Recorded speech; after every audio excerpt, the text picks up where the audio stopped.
Haksiyat Ankara İl Başkanlığı olarak düzenlemiş olduğumuz üye buluşması programına hepiniz hoş geldiniz, sefalar getirdiniz. Programımızın hayırlara vesile olmasını temenni ederek program akışını kısaca arz etmek istiyorum. İlk konuşmayı Haksiyat Ankara İl Başkanımız Sayın Mustafa Turgut yapacaktır. Akabinde teşkilatımızın genel vizyonu ve çalışmaları hakkında hitaplarını gerçekleştirmek üzere Haksiyat Genel Başkanımız Sayın Vedat Turgut konuşmalarını yapacaktır. Devamında Haksiyat Genel Başkan Yardımcımız Maruf İçke tarafından üyelerimize yönelik bilgilendirme sunumu gerçekleştirecektir. Programımız üye görüş ve önerilerinin alınması ve soru cevapla kapanacaktır. İlk konuşmalarını yapmak üzere Haksiyat Ankara İl Başkanımız Sayın Mustafa Turgut kürsüye davet ediyorum. Bismillahirrahmanirrahim. Kıymetli Genel Başkanım, değerli misafirler, çok kıymetli üyelerimiz. Bugün sizlerle aynı çatı altında buluşmaktan büyük bir memnuniyet ve onur duyduğumu özellikle ifade etmek isterim. Ankara'da Haksiyat çatısı altında oluşan bu güçlü birliktelik bizlere yalnızca güç değil, aynı zamanda yarına dair umut ve cesaret vermektedir. Sizlerin bizlere duyduğu güven, verdiği destek, yürüttüğümüz ve yürüteceğimiz tüm çalışmaların en büyük motivasyon kaynağıdır. Genel Başkanımız Sayın Vedat Turgut'un bugün Ankara'da bizlerle birlikte olması bu buluşmayı çok daha anlamlı ve heyecan verici kılmıştır. Kendilerine şehrimiz adına hoş geldiniz diyor. Teşriflerinden dolayı şükranlarımızı sunuyorum. Haksiyat olarak üretimi, helal kazancı, iş haklarını, dayanışmayı merkeze alan bir anlayışla yolumuza kararlılıkla devam ediyoruz. Hedefimiz iş dünyamızın tecrübesini güçlendirmek, girişimcilerimizi desteklemek ve toplumsal faydayı artıracak sürdürülebilir adımlar atmaktır. Bu sorumluluk bilinciyle hareket eden, Nur suresinde övgüyle bahsedilen şu ülkeyi kendimize rehber ediniyoruz. Öyle kimseler vardır ki ticaret ve alışveriş onları Allah'ı anmaktan alıkoymaz. Ayet-i Kerime'nin devamında bu samimi ve dengeli gayretin hem dünyada hem de ahirette karşılıksız bırakılmayacağını müjdelemektedir.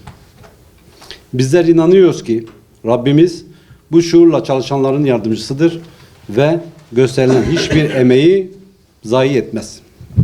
Ankara İl Teşkilatı olarak bizler de bu bilinçle şehrimizin değerli iş insanlarını bir araya getirerek ortak projeler üretmeyi ve iyiliği çoğaltacak çalışmalara öncülük etmeyi sürdüreceğiz. Katılımlarınız, desteğiniz ve katkılarınız için her birinize ayrı ayrı gönülden teşekkür ediyorum. İnşallah hep birlikte Ankara'da güçlü, ilkeli, bereketli haksiyat ruhu inşa edeceğiz inşallah. Saygılarımız. İl Başkanımız Mustafa Turgut'a konuşmalarından dolayı teşekkürlerimizi sunuyoruz. Konuşmalarını yapmak üzere Sayın Genel Başkanımızı kürsüye davet ediyoruz. Buyurun başkanım. Euzubillahimineşşeytanirracim. Bismillahirrahmanirrahim. Elhamdülillahi Rabbil alemin. Esselatu vesselamu ala Resulina Muhammedin ve ala alihi ve sahbihi ecmain. Öncelikle sizin gibi dostlarla bir arada olmanın mutluluğu, onuru ve şerefi içerisindeyiz. Tekrardan İl Başkanımıza, yönetimine ve siz değerli üyelerine teşekkürlerimizi arz ederiz merkez adına. Doğrusu Ankara'ya takribi olarak sizinle buluşma adına 3. programımızdır. Ve inşallah periyodik aralıklarla bu devam edecek. Bu programlar, bu buluşmalar, bu görüşmeler sadece salt bir başkanın yönetimiyle, üyeleriyle buluşması elbette ki olmayacak. Zaman en güzel ilaçtır. Beraber göreceğiz inşallah. Yakın zamanda hem Türkiye'de hem İslam coğrafyasında, hatta diyebilirim ki birçok ülkede siz değerli üyelerimizin çalışmaları, projeleriyle belki artık somut adımlarla biz buluşmalar gerçekleştireceğiz. Bir yıldır takribi olarak sahadayız. Her alanda haksiyatımızı büyütme, tanıtma, gayesini, amacını, hedefini anlatma, misyonunu, vizyonunu başta bu coğrafyada bulunan insanlar olmak üzere bütün dünyaya anlatmayla ilgili bir program içerisine girdik hamdolsun. Bir telefon kadar size yakınız. Gayemiz hizmettir. Gayemiz siz değerli dostları büyütmektir, önlerini açmaktır. Aksa tufanı bizi olduğu gibi sizi de kamçılaması lazım. Şu an dünyada tek geçerli cari kural nedir? Güçtür. Güçlü olan kazanıyor, güçlü olan konuşuyor, güçlü olanın hükmü geçiyor. Dolayısıyla güçlü olmak zorundayız. Yaşamak istiyorsak, izzetli ve onurlu bir hayat sürdürmek istiyorsak, teşbihte hata olmasın.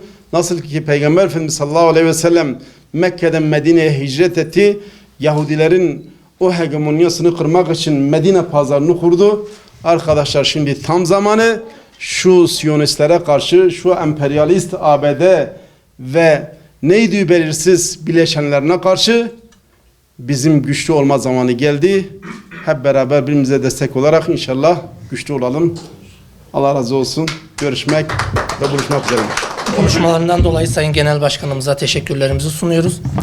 Şimdi sunumlarını yapmak üzere Maruf İşke Başkanımızı kürsüye davet ediyorum. Ben de Sayın Mustafa Başkanıma bizi bugün buraya davet ettiği için, bizlerle burada olduğunuz için memnuniyetimi dile getirerek başlamak istiyorum sözlerime. İsmim Maruf İşke. Haksiyat'ta proje ve iş geliştirmeden sorumlu genel başkan yardımcısıyım. Biraz kendimle ilgili, çalışma geçmişimle ilgili kısa bir bilgi verdikten sonra aslında biz 2 tane sunum hazırladık. Başkanım Haksiyat'la ilgili genel olarak yaptığımız çalışmalara, faaliyetlere geniş olarak değindi.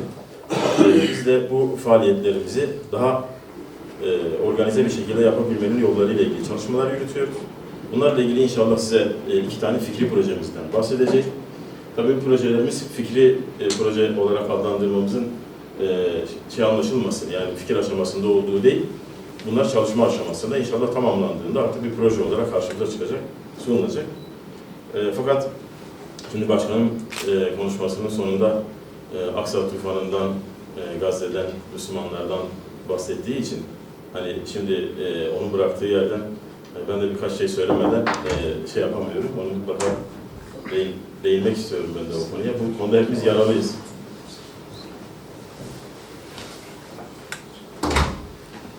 Gerçekten Müslümanların dünya üzerinde şu anda geldiği nokta hepimiz için çok üzücü. Hatta sadece Müslümanlar değil, dünya üzerinde gerçekten birçok insan, birçok toplum acı çekmekte.